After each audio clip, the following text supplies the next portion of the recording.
puentes.mx/construye. Conoce el manifiesto de nuestra comunidad y ayúdanos a seguir siendo y haciendo puentes. Puentes.mx/construye. Puentes se trata de ti.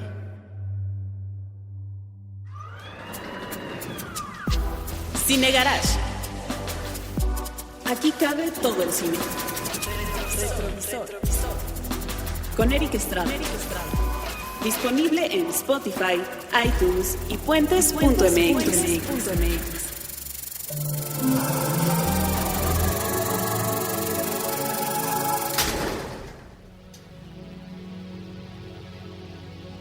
Retrovisor es presentado por Vans.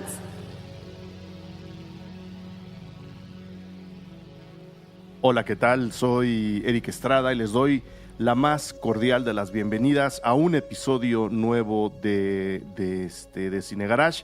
Vamos a irnos al pasado, que habla del futuro, que ahora va a ser nuestro presente. Ahora les explico más o menos. Por supuesto, es un retrovisor, es el programa de los lunes en donde hablamos de películas que ya no están en cartelera, pero que de alguna u otra forma pueden revisarse.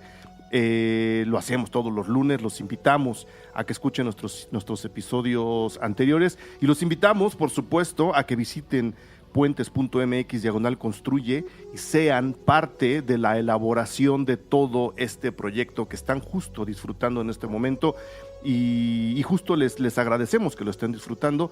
Ahora queremos que visiten esa liga y nos ayuden a seguir trabajando para ustedes, con ustedes y con todo el gusto del mundo. Entonces, habiendo hecho esa súper confusa presentación del retrovisor, las vacaciones siguen empezando. Quiero darle la más cordial de las bienvenidas al invitado de este día, agradecerle que haya salido a la intemperie postapocalíptica de la Ciudad de México, en la que los vientos fríos y el olor a gasolina invade las calles de esta ciudad. Bernardo Esquinca, escritor, conjurero, te puedo llamar como conjurero, ya que estabas ahí hablándome de que tienes algunos conjuros ocultos.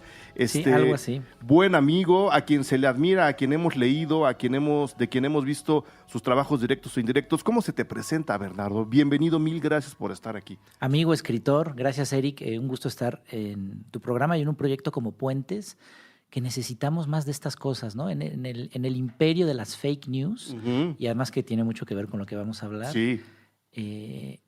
Necesitamos programas de contenido, ¿no? Yo creo que sí. Entonces, pues qué gusto estar acá. Y necesitamos todo tipo de contenidos, además, ¿no? No estamos diciendo que unos sean más serios, más importantes que otros. Hablar, platicar, conversar, dialogar, construir puentes, creo que es lo que necesitamos en el país y en el mundo, además, ¿no? Entonces, te agradezco enormemente que hayas venido. A Bernardo se le conoce, entre muchas de sus facetas, por ser un autor conocido y reconocido de literatura de terror, de literatura de ciencia ficción también, literatura de género. ¿Cómo se le llama ahora que todo está mezclado y que todos los ingredientes entran en la misma vasija y cada vez que vaciamos la vasija sale una cosa diferente? Sí, se le conoce un poco de género. Lo que yo sí siempre me he peleado es que no se le diga de subgénero, porque durante mucho tiempo, sobre todo lo que es, digamos, terror, ciencia ficción, policíaco, fantasía, se les ha llamado subgénero, que es horrible, es peyorativo, ¿no? Entonces, yo lo que digo es que hay literatura buena o mala y que en todo caso pues es género, ¿no? Claro. Porque tiene una temática muy específica cada uno de estos. Lo hice bien entonces. Sí, lo dijiste perfecto. No nos pelearemos. Es que hice mi tarea. Y obviamente viendo el paso entre el 2018 y el 2019, escuchando además a otros colegas que hacían un recuento de las películas que paradójicamente han estado ubicadas en el 2019, que es un año muy raro para ubicar una historia, ¿no? No sé en qué momento Philip K. Dick decidió que, creo que la novela no tiene algo, ¿no? Ridley Scott. Fue Ridley Scott el que dijo Blade Runner va a estar en el 2010 y va a estar ubicado en el 2019. Es una fecha muy, muy extraña. Quise ir un poquito más para allá y por supuesto invité al gran especialista, que es Bernardo, hay más o menos. Para que mucha gente que no tiene bien ubicada justo a la ciencia ficción y a su utilidad pudiera entrarle de la mejor manera al género, tanto literario como cinematográfico, y reflexionar un poco justo sobre eso, sobre el trabajo que la ciencia ficción ha hecho o debería hacer para hablar de sus temas que acaban siendo los nuestros, desde mi punto de vista. Entonces, vamos a partir desde ahí, ¿no? Vamos a ver qué es lo que ha hecho la ciencia ficción, por qué existe la ciencia ficción, qué es lo que nos ha contado, qué es lo que nos quiere decir desde estos mensajes que ahora son del pasado y que están en nuestro presente, sobre nosotros mismos. Entonces, yo te preguntaría más bien, para empezar, antes de llegar a hablar de algunas películas que están ubicadas en un futuro 2019, que ahora es nuestro presente, ¿por qué existe la ciencia ficción? Y desde la ciencia ficción más tradicional en sus raíces, como podría ser Julio Verne, cómo se ha transformado en lo que tenemos ahora, que son futuros completamente distintos a los que el propio Verne proponía en un origen, si es que podemos considerar a Julio Verne como un autor de ciencia ficción. Sí, bueno, nomás aclaro, mi especialidad es más el terror, pero sí, claro que me gusta la ciencia ficción y la conozco, ¿no? Siempre ha ido un poco de la mano con la tecnología, ¿no? La tecnología ha impulsado a los escritores, a los cineastas a imaginar cómo sería un mundo donde ya la tecnología, esos avances tecnológicos dominan y pueden traer un beneficio, pero también su lado oscuro, ¿no? Y en general, la mayor parte de la ciencia ficción que se desarrolló, digo, por supuesto hay ejemplos en el siglo XIX, yo sí creo que Julio Verne, Viaje a la Luna, bueno, pues es una novela de ciencia ficción y hay ejemplos anteriores también, pero digamos, la ciencia ficción como la conocemos hoy en día, pues es un producto muy del siglo XX, con autores muy conocidos, entre ellos Philip K. Dick, Ray Bradbury, Isaac Asimov, entre otros, muchos otros clásicos del género, y era eso como... propone muchas cosas la ciencia ficción, pero sobre todo es como alertar de los peligros de la tecnología mal usada y de la deshumanización que puede llevar la tecnología misma, ¿no? o su agudización en el mundo, ¿no? Entonces, creo que tiene que ver con eso, con esos miedos que surgen a partir de lo que no entendemos del todo, por supuesto, ¿no? No todos somos expertos ni en tecnología, ni en los avances. Y además, hoy en día estamos rodeados de cosas que antes eran ciencia ficción, como el Internet, ¿no? Pero digamos que no, para alguien que nace en el mundo de hoy, pues cargar con un celular o con cosas ya muy avanzadas en la tecnología, pues es más natural. Pero si estamos pensando en los escritores que por ahí del siglo, de los años 20 del siglo XX, empezaban a hacer esta ciencia ficción, pues sí era un mundo todavía como muy en pañales en cuanto a eso, y entonces, claro, podían empezar a imaginar, adelantar cosas y a los miedos que eso podía provocar, los robots, las naves espaciales, la exploración del espacio, la inteligencia artificial, la vida alienígena, etcétera, ¿no? Entonces, tiene que ver con eso, con respuestas a esos miedos, bueno, como preguntas en realidad, ¿no? ¿A dónde exacto, nos podría que llevar? es ahí donde justo me emocionaba que tú fueras el invitado de este día, porque hablando de miedos, los miedos con los que juega el terror a veces son muy distintos, pero a veces se cruzan de manera muy directa con el de la ciencia ficción. No, sin duda. Lo que suele pasar con estos géneros, como decíamos, la fantasía, el terror, el policíaco, la ciencia ficción, a veces se entrecruzan y desde mi punto de vista es lo más sabroso cuando eso ocurre. Claro. Cuando hay esta mezcla de géneros. Blade Runner lo hace.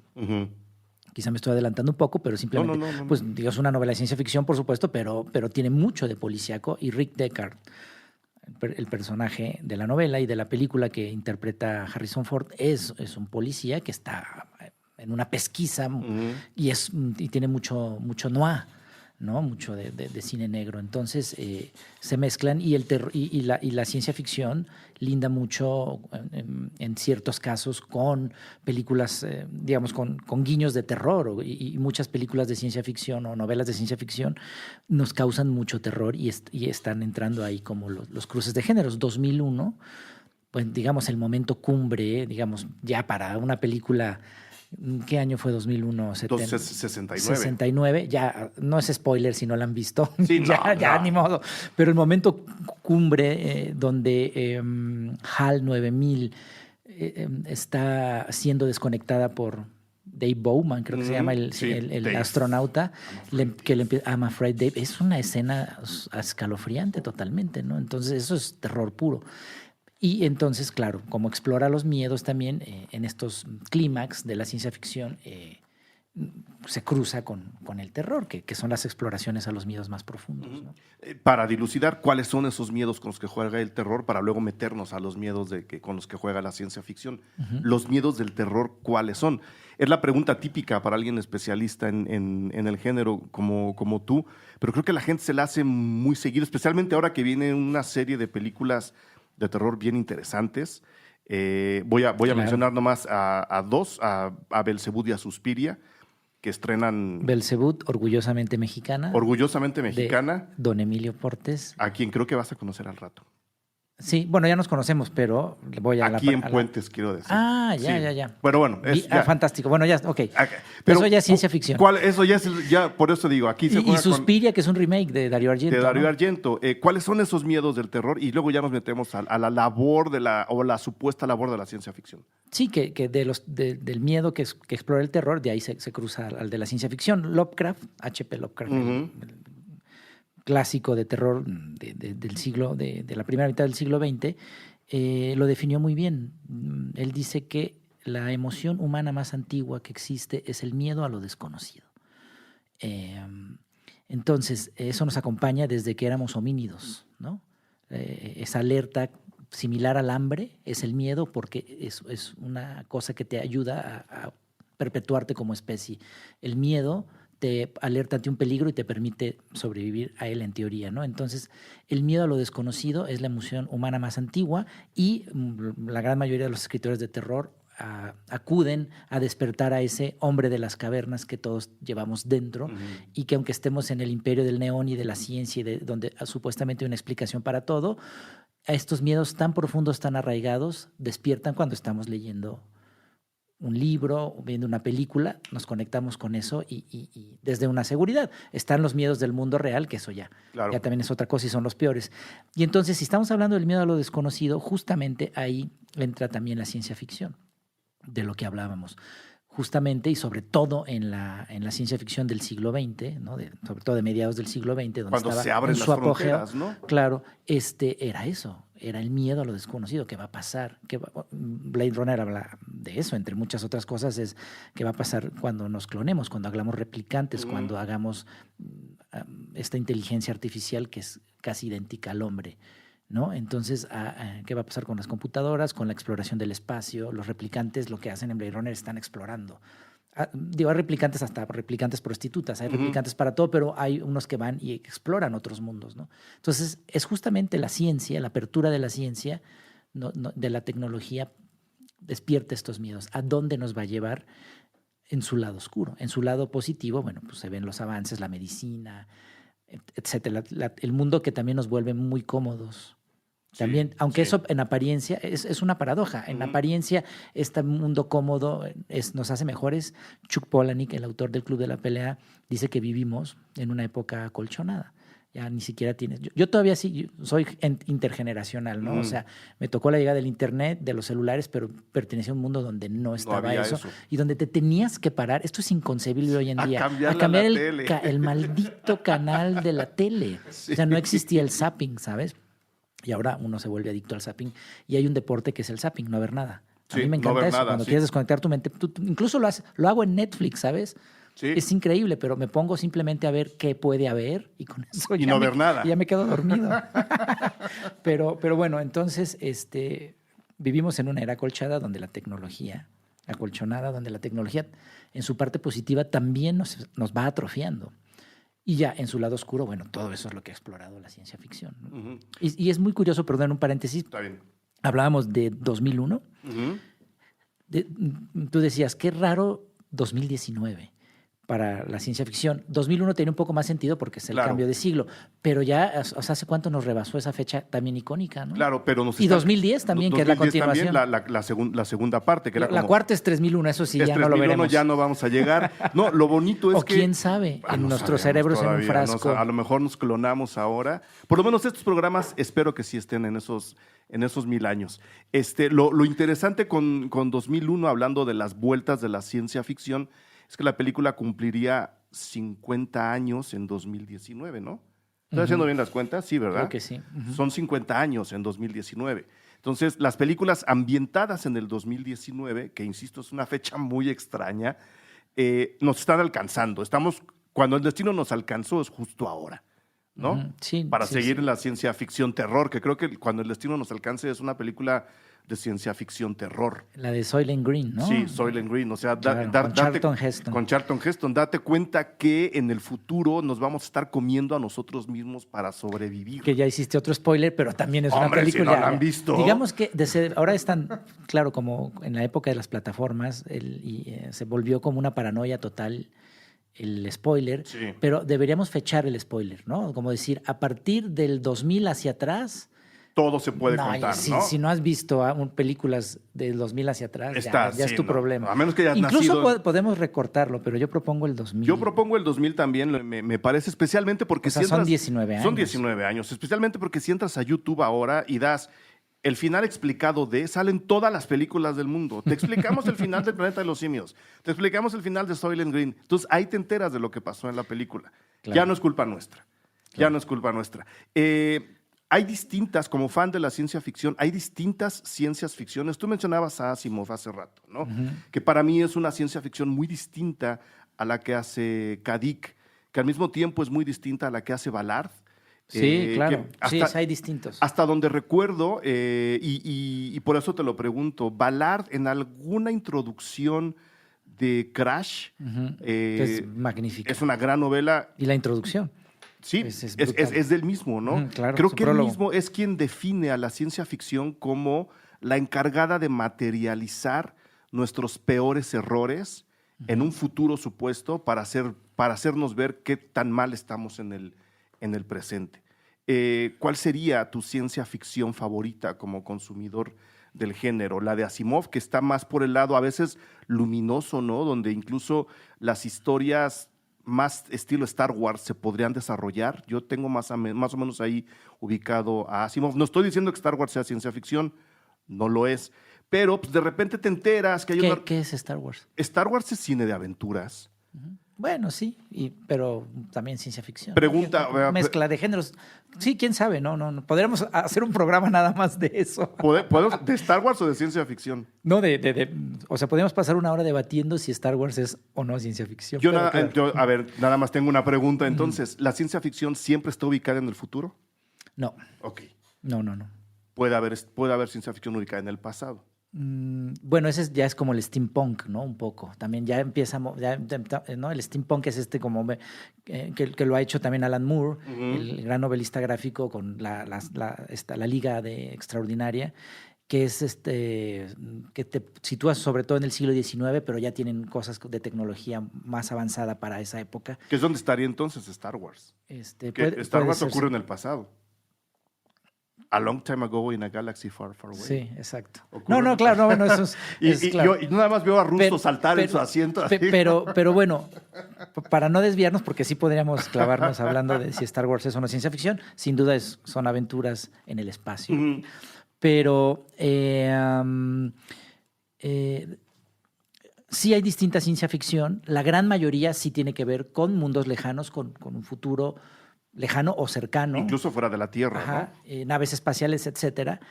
Pero, digamos, creo que mencionaste a mi escritor favorito de cualquier género, que es J.G. Ballard. Yo lo amo. Y él hizo la ciencia ficción más extraña que puede existir, porque Rodrigo Fresán, escritor argentino, lo definió muy bien. Dijo que dejó de ser un escritor de ciencia ficción para convertirse en el mejor cronista de nuestros días. Él se fue, para empezar, digamos, una de sus primeras novelas que se llama El mundo sumergido, donde ya habla de cambio climático cuando ni el término existía, se derriten los polos, se inunda el mundo, y entonces ahí ocurre la trama en ese escenario. Pero digamos, él opone la escafandra del buzo, el casco del buzo, porque pues, los buzos se sumergen a explorar estas ciudades sumergidas, a lo que estamos hablando de esta novela, si no me equivoco, es del 62 o del 63, imagínense nada más. Entonces, en esa época, la mayor parte de sus colegas que estaban haciendo ciencia ficción era el casco de astronauta, y él pone la escafandra, ¿no? Entonces, él ya se estaba metiendo en otro universo. Sí tiene cuentos de astronautas, tiene cuentos de estaciones espaciales abandonadas, sobre todo, pero la mayor parte de su ciencia ficción es muy distinta, porque él lo que le interesaba explorar era el mundo interior, es decir, la mente, la psique de los protagonistas, a diferencia del espacio exterior, que era la mayoría de los que estaban haciendo ciencia ficción. Entonces, Ballard sí es un punto y aparte, pero no solo en la ciencia ficción, sino en toda la literatura universal, al menos, digamos, del siglo XX. Sí. Es uno de los autores más originales, más perturbadores. Recordemos que hizo Crash. Habrán visto la película de Cronenberg, y es una novela que explora las connotaciones eróticas de los accidentes automovilísticos, ¿no? Adelantó Columbine con Running Wild, adelantó La muerte de la princesa Diana, ocurre una cosa similar pero es Elizabeth Taylor en Crash. En fin, estaba muy adelantado siempre a todo. Y después fue situándose en tramas mucho más contemporáneas, como en Noches de cocaína, en Milenio Negro y en Supercanes. Pero bueno, él sí, como merece un trono aparte. Está aparte, ¿no? Me gusta mucho Ray Bradbury también. Él hacía una ciencia ficción más clásica, por decirlo así, pero él era el gran poeta de la ciencia ficción. Por eso hablamos que existen distintos tipos de ciencia ficción. Si pensamos en las Crónicas marcianas, que es crónicas situadas en Marte sobre distintos colonizadores, la prosa de Bradbury hablando de las arenas doradas del desierto marciano y de los peces que se ven ahí y lo que ocurre con las casas tecnologizadas, es una poesía muy hermosa la que él hace con su prosa, aunque también advierte de los peligros, aunque también pasan cosas siniestras y bueno, nos ubica en otro mundo, en otro planeta, ¿no? Entonces así vamos encontrando distintos. Y Philip K. Dick también es un punto y aparte. O sea, es como la parte mística, ¿no?, de la ciencia ficción. Él padeció esquizofrenia, él en verdad sí tenía estas visiones, y él creía que Dios era un rayo rosa que se le aparecía, y entonces eso aparece en Valis y en otras de sus historias, pero pues vamos viendo también a un personaje como mesiánico, místico, y eso está permeada su obra. Entonces son como los más distintos a lo que ha sido el común de la ciencia ficción, ¿no? Antes de entrar al Blade Runner, basado en la novela de K. Dick, porque pues, no es para nada una historia parecida a la del libro. Son muy distintas. Hay un par de cosas ahí que las unen, pero en realidad son completamente diferentes. Y ahora que decías que Philip K. Dick es como el místico de la ciencia ficción, ¿dónde queda Richard Matheson? Que también tenía su punto místico, reflexivo, autorreflexivo, y donde también se cruzan el terror y la ciencia ficción. No, claro. Bueno, mencionas a un grande, también me gusta mucho Richard Matheson, es el de Soy Leyenda. El de Soy Leyenda. Un mundo colonizado ya por vampiros o zombies, según también ahí se puede ver. Es como, porque él nunca lo dice, es como también la metamorfosis de Kafka, que discute si es un escarabajo, si es una cucaracha, en fin. Pero eso es padre, eso es lo bueno de ser ambiguo o atinadamente ambiguo en una obra, y la gente se puede pasar años especulando. Richard Matheson, Soy Leyenda, y también El hombre menguante, ¿no? Que creo que hay recientemente alguna adaptación por ahí.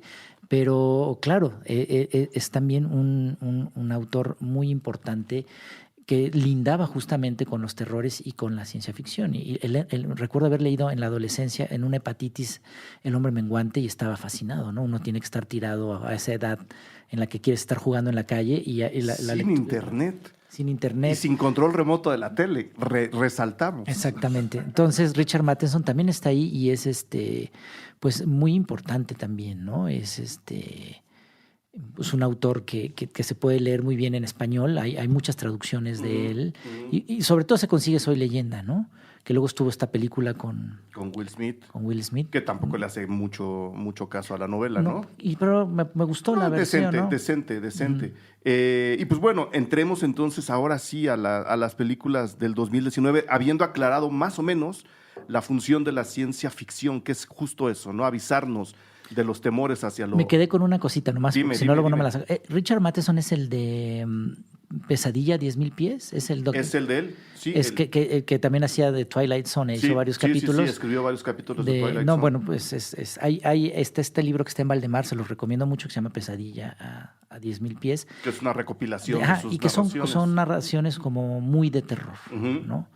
Y recordar cuando se hizo la película de Twilight Zone, que hay tres historias o 4, La primera es la de Pesadilla a 10.000 pies. que es un tipo que cree ver un ente que se está comiendo el ala. El ¿no? ala del avión mientras el avión está volando, por Claro, supuesto. no, John es- Lithgow creo que es el John protagonista. Lithgow, y es buenísima esa.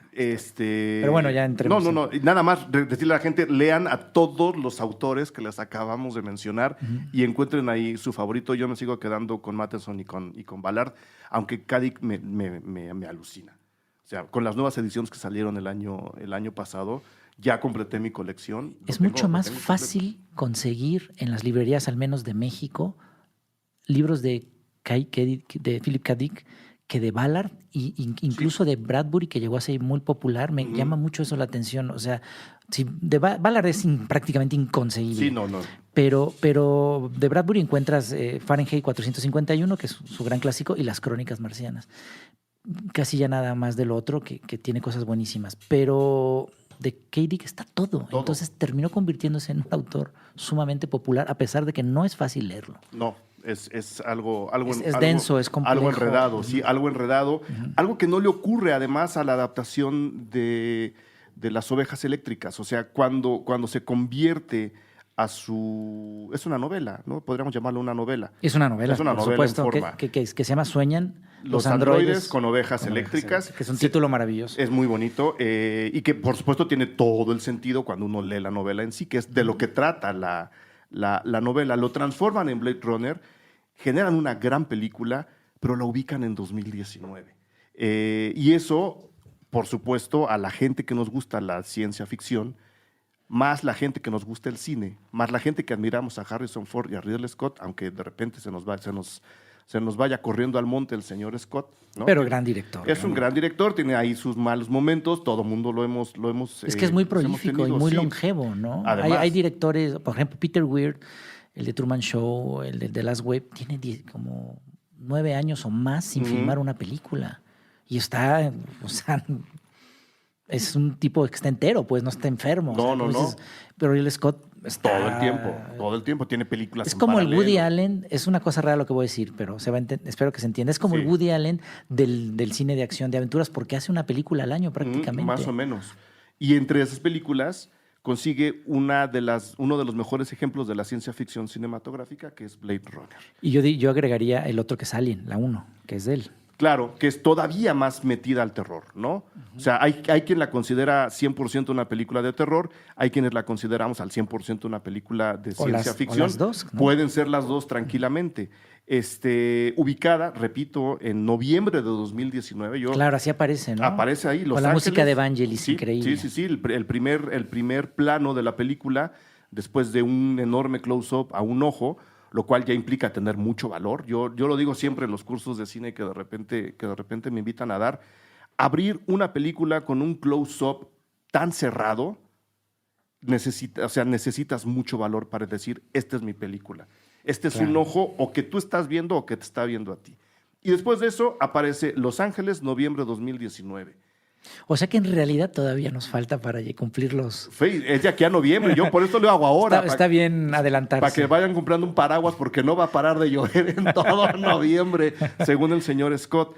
¿Qué opinión te merece Blade Runner como película, como experiencia, más allá de que le hayan dado o no al futuro que estaban anunciando en el 84, creo que es la película, ahora en el 2019?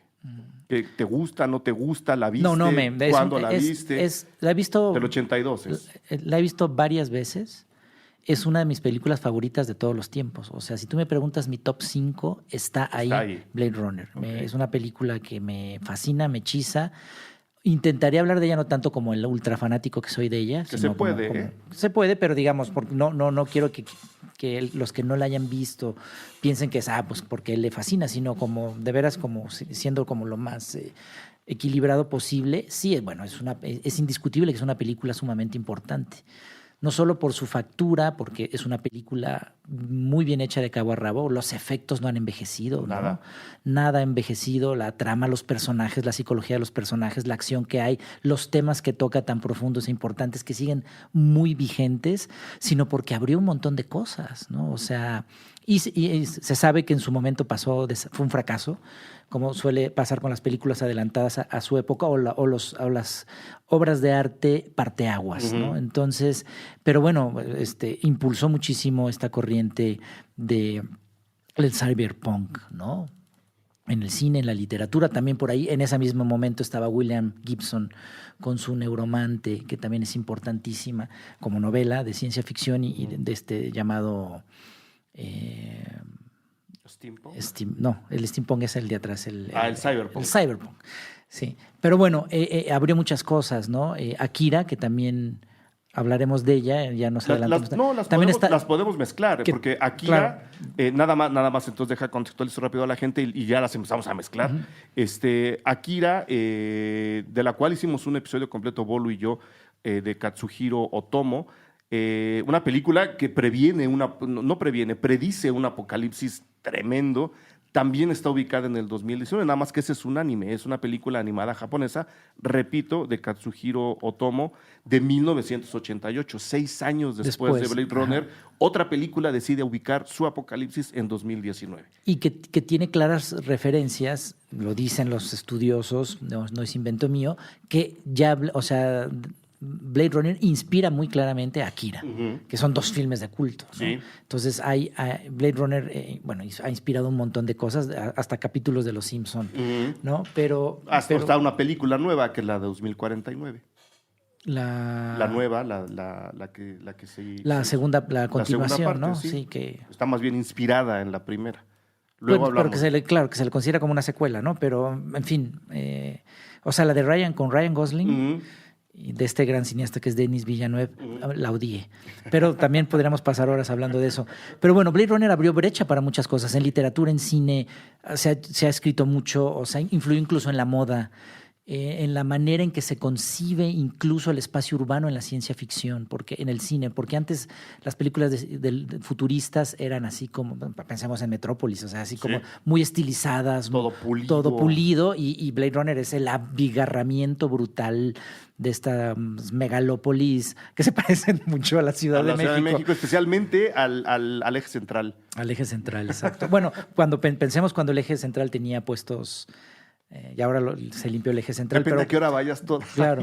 O Valderas, que sí está lleno Valderas sí tiene, Valderas. Pero, y luego no es casualidad que hay una del Vengador del Futuro, la original, de Paul Verhoeven. Sí, está filmada en el Metro Chabacano. En el Metro Chabacano y en la Glorieta de los Insurgentes. Entonces, es bien interesante pensar cómo, que también es una película ochentera, ¿no? O noventera. Ahora te digo Total Recall, ahora te digo de pero cuál pensar que ya hace muchos años, cuando se pensaba en el futuro y en escenarios del futuro para 90. películas, los scoutings o scouters, que así se llaman, dijeron, no, México parece el futuro. Pero claro. Bueno, ¿no hicieron la de Matt Damon ahí en el borde de Xochaca? También. La de, ¿cómo se llamaba? Pero claro. ¿Cómo? Elysium, claro. Pero claro, no porque México sea un modelo de país futurista, sino porque justamente Blade Runner impuso este modelo de futuro caótico, espantoso, y entonces en México sí se parece a eso. Claro. Como escenografía. Además ya no le tienes que poner nada. No, ya está todo el diseño puesto, de producción está ahí de manera natural y entonces sí es una cosa muy extraña. Nomás hay que quitarle las placas a los coches y ya. Exacto. Entonces, eso es lo que hizo, entre muchas otras cosas, Blade Runner, como imponer una visión, influir en una visión de muchísimas cosas que tienen que ver de cómo se puede ver un futuro que ya nos alcanzó.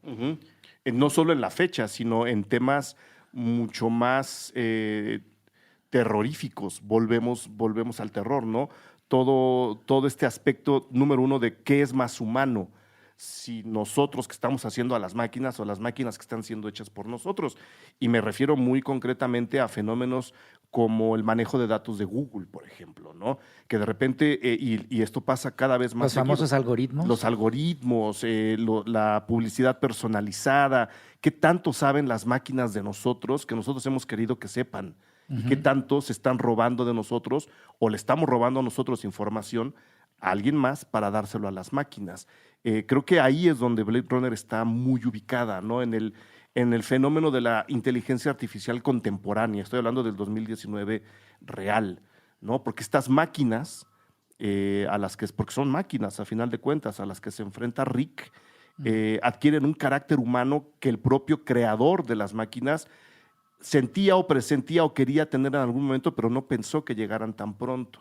Entonces, no sé si también podríamos considerarla como una película sobre inteligencia artificial, más allá del toque noir, que a mí me emociona mucho, más allá incluso de las referencias a la propia Metrópolis, ¿no? Claro. Y más allá de la propia historia interna de Rick, que ahí sí no voy a dar el estropeo, ¿no? Ahora sí, véanla, no vamos a hablar de sus conflictos internos, que es para la parte central de la película. ¿Podríamos tenerla como una película que habla sobre la inteligencia artificial? Sí, y sin spoilerear, porque creo que lo podemos eludir simplemente el spoiler diciendo, sí sobre inteligencia artificial, pero sobre todo es un cuestionamiento sobre lo que es ser humano, o una reflexión. ¿Qué es ser humano? ¿Qué nos define como humanos? Y por esto, y aquí no hay ningún spoiler, es estos replicantes que tienen una fecha de caducidad, que ese es uno de los ejes centrales de la película, es decir, estos replicantes se les puso justamente porque no sabía cómo iban a reaccionar, y algunos sí, en efecto, son violentos o peligrosos, tienen una fecha de caducidad. Entonces tienen la muerte, digamos, fechada. Entonces ellos justamente tienen absoluta conciencia de su ser, quieren vivir más y están buscando la manera de que su creador les prolongue la vida, ¿no? Entonces, justamente es esa reflexión de qué nos hace humanos, ¿no? ¿Por qué una máquina quiere vivir más? ¿Por qué tiene sentimientos? ¿Por qué es capaz de hacer esta poesía impresionante de la famosísima, que para mí, yo lloro cuando veo esa escena de Rutger Hauer? No, pues es que ahí hay que llorar todos. Que es el replicante principal, Roy Batty, creo que Roy se llama. Batty. Ajá. Y que... y además es como el más fuerte, y en esta escena que está lloviendo y que ya le perdona la vida a Rick Deckard, dice, he visto cosas que ustedes los seres humanos ni siquiera imaginan, bla, bla, bla, ¿no? Y todo esto se perderá como lágrimas en la lluvia. Eso es, bueno, pues justamente esa reflexión, el ser artificial siendo más humano que el propio Rick Deckard, sí, que solo está como queriendo matarlo y envuelto en un baño de sangre como un digamos, un tipo que le piden hacer eso, eliminar a estos sin cuestionar nada, ¿no?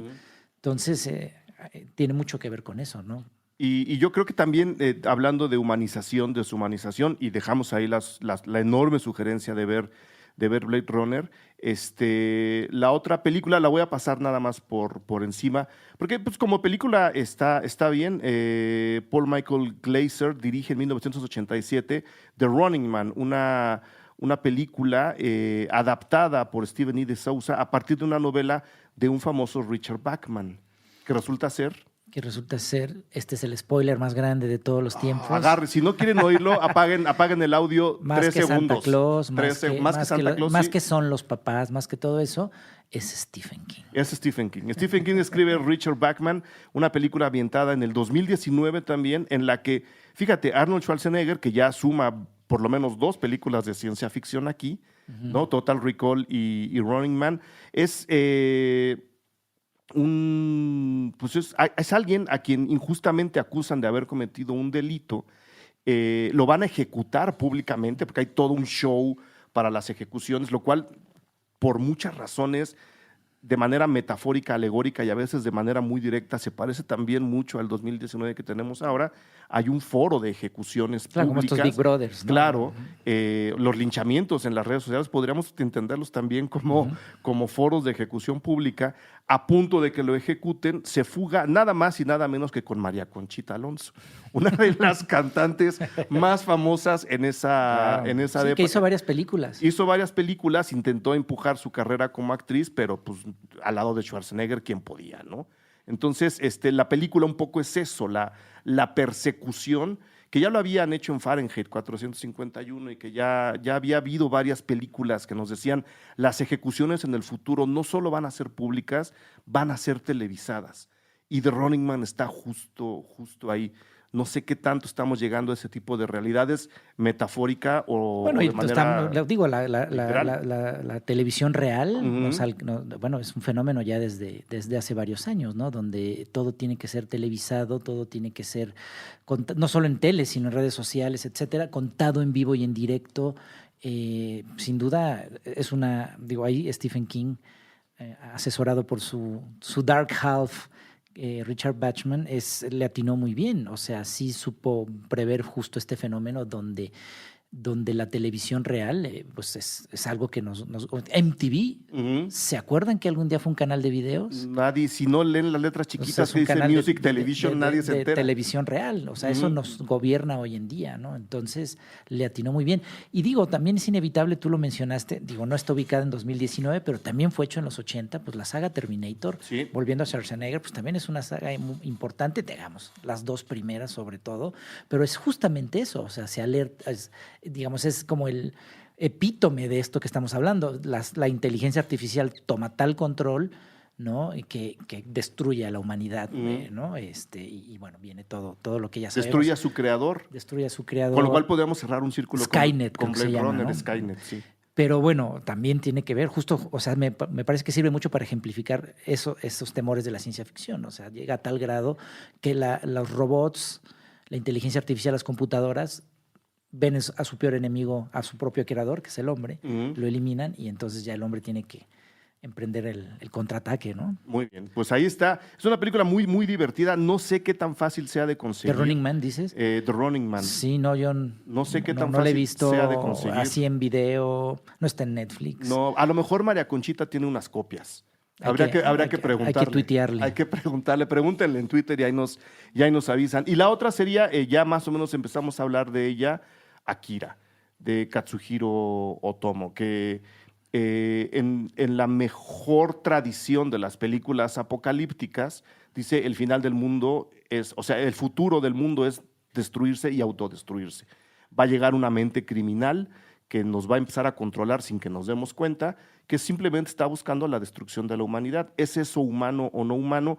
Yo, a pesar de eso y que todas las preguntas que deja abiertas Akira, se me hace una enorme experiencia, que es como yo creo que hay que acercarse por lo menos a estas tres películas, como una experiencia más allá de que estén ubicadas en el 2019. No, visualmente es muy impresionante alucinante. Akira, ¿no? Y también puso de moda muchas cosas, ¿no? El chico este de la moto, la moto roja y la chamarra que trae.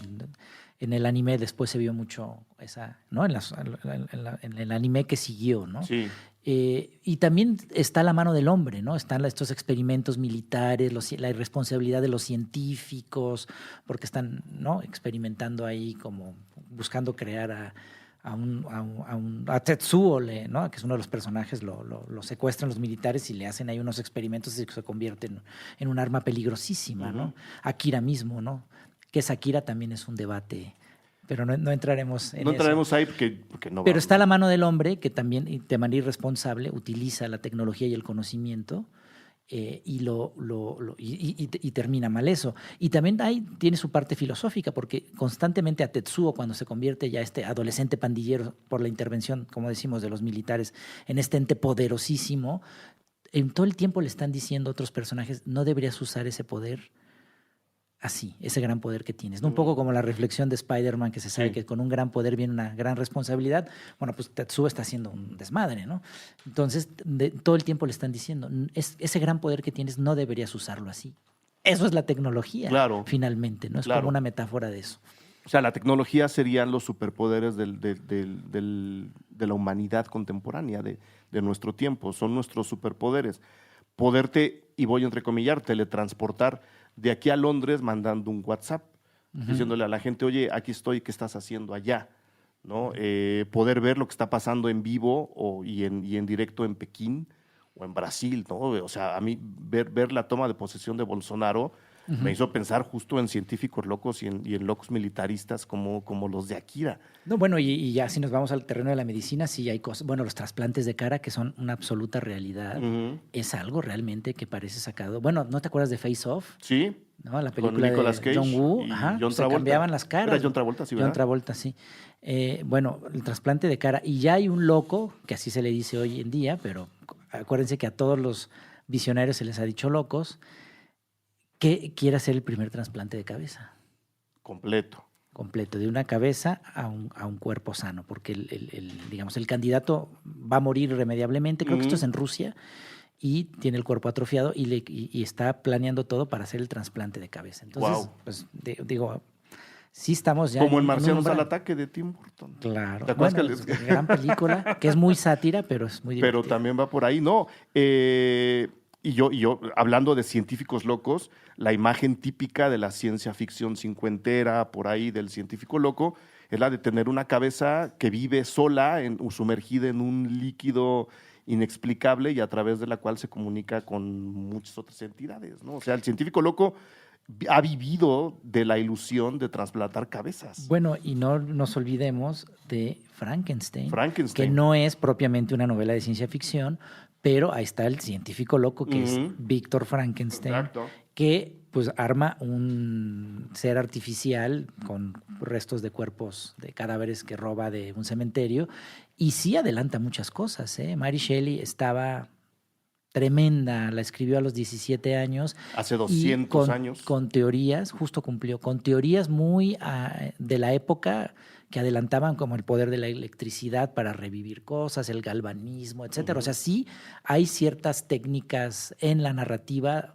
en la aproximación como de ciencia ficción, aunque no existía como tal, obviamente, el género entonces. Claro. Pero es muy impresionante. ¿Podemos unir el alma Frankenstein del monstruo con los replicantes de Blade Runner? Claro, por supuesto. Qué bueno que lo dices, porque además la gran pregunta que se hace el monstruo de Frankenstein todo el tiempo es ¿quién es él? Y él también va y busca a su creador. O sea, no sería nada raro, descabellado decir que los guionistas de Blade Runner, que además son, al menos uno de ellos, es el guionista de de esta película de vaqueros de Clint Eastwood, Los Imperdonables. Tenemos a David Webb Peoples, tenemos a Hampton Fancher. Los Imperdonables es Webb Peoples, creo. Exacto. Él hizo fue co-guionista de David Blade Webb Runner. Peoples. O sea, tiene en su haber dos grandes películas, sí. Los Imperdonables. Pero bueno, hay ahí estos ecos que igual no son tan conscientes como uno cuando está escribiendo, creando. Yo lo he experimentado. No es que a veces sí releíste algo y dices, voy a tomar prestada esta idea, pero simplemente está detrás de como los grandes paradigmas, como lo es Frankenstein, todo el mundo lo tenemos en el hipotálamo, entonces pues si estás creando algo te sale. Y está el monstruo de Frankenstein, que no tiene nombre. O sea, después se le puso Frankenstein al monstruo, pero no tiene, que además no es un monstruo. Fenómenos de la mercadotecnia. A este autómata, la gente es la que lo ve como un monstruo, pero él pues, es un ser que su papá se va y no le explica nada. De hecho, al principio es como un niño. Como un niño tiene que aprender a hablar, etcétera. Pero toda la pregunta, todo el tiempo está preguntando quién soy, busca a su creador. Y la gran pregunta que le hace, entre otras, es ¿por qué nunca me diste un nombre? ¿No? Entonces, por supuesto que hay un gran paralelismo entre Blade Runner y Frankenstein, porque los replicantes buscan a su creador y Frankenstein también va y busca a su creador y además le dice algo horrible porque le pide una novia, si se acuerdan. Sí. Y le dice, si no me das una novia, yo voy a estar en tu noche de bodas.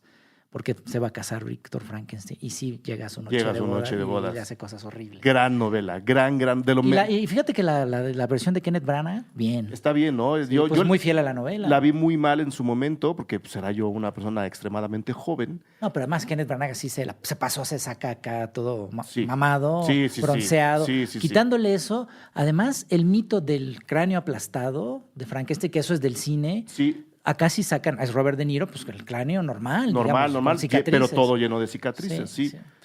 Habría que hablar de Frankenstein pronto. Te voy a comprometer a varios programas. Claro, yo encantado. Pero además fíjate cómo se ramifica todo, porque todo está conectado. Claro. Entonces empezamos con Blade Runner en el 2019, pero nos lleva al 1818, que es Frankenstein. Y que tiene mucho que ver. Yo recomendaría mucho leer esa novela, no importa en qué año escuchen este episodio. Bernardo Esquinca, mil gracias de verdad por haber venido a platicar con toda la gente de Puentes y de Cine Garage sobre ciencia ficción, que es uno de tus géneros favoritos, donde creo que vas a tener influencia. Yo te lo digo desde ahora. Felicitarte por todo tu trabajo. Gracias. Desearte toda la suerte del mundo. ¿Cómo se llama el cuento del zombie de Tlatelolco? Se llama La otra noche de Tlatelolco. La otra noche de Tlatelolco. Que está en Mar Negro, es un libro de cuentos y es una revisitación del 2 de octubre en clave zombie.